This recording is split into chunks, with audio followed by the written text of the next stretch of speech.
My name is McFarlane. I'm a third generation Scot in Africa. I first came to Botswana on a short trip on my honeymoon in 1951 and travelled through the desert from Sabong to Khansi and back. And then I moved permanently to Bechuanaland in 1958, and I've lived here ever since. Most of that time I've spent either in the Tuli block, where Meshatu Nature Reserve is now, or up here in the Delta. I hunted professionally in the Delta for 35 years, and probably know the Delta, apart from my two sons, probably better than anyone else knows it. I've been living on this particular island for the last 4 years. I've retired to here, which is a very nice place. I can always virtually see elephant every day of my life, and it is beautiful. Also, the fishing is quite good. We catch a lot of bream for our own use, and it is just so scenic and so quiet. You hardly ever hear an aeroplane.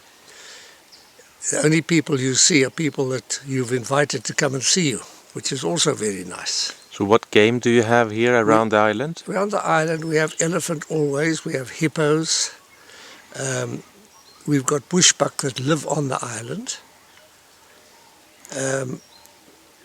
That's about all. Occasionally we will see a lechwe or a warthog, sometimes a lion.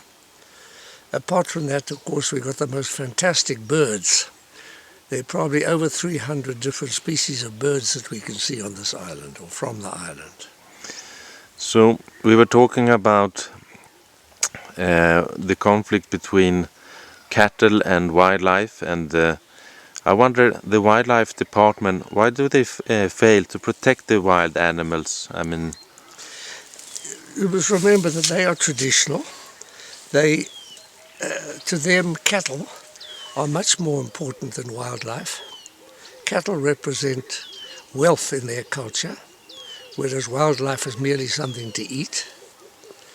And the wildlife is, if they're lion and leopard, that means danger to their own domestic animals. Also a danger to them walking in the bush. And all the wildlife eats the grass that they would rather keep for their cows and their goats. What are the threats to wildlife today, and how can it be more sustainable? The threat is the threat to wildlife today is poaching. Not just poaching. A man wants to shoot a buck to feed his family, but it's commercial poaching. They will shoot anything that's big enough, that's worth expending a cartridge on, and then the meat is dried and sold commercially in the villages for a tremendous price. They sell a sakwapa, which is a bundle of dried meat about that thick, long strips bound together with tree bark, and that sells for 350 pula in a village like Maun today. It's a lot of money.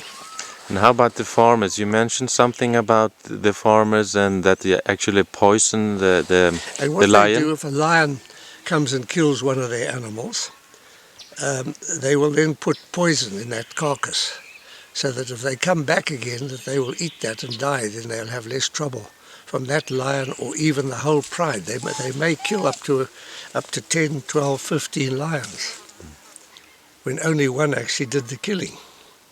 So you say there is a conflict between cattle and wildlife? There's a very big conflict. And the big trouble is that the Department of Wildlife don't do anything. They don't lift a finger to help it. They're not interested. What should they do? 40 years ago, the Department of Wildlife in Botswana was a very active organization. They were dedicated, because everyone in the Department of Wildlife joined the Department of Wildlife because he was interested in conservation and the animals. But today it is merely another job that pays a salary at the end of the month. And the people are recruited not from the villages and the bush. They recruited from the cities, where these youngsters grew up without even knowing anything about wildlife. And by the time they retire from the department, they still don't know anything about wildlife, because they never go in the bush, they never get off a Land Cruiser.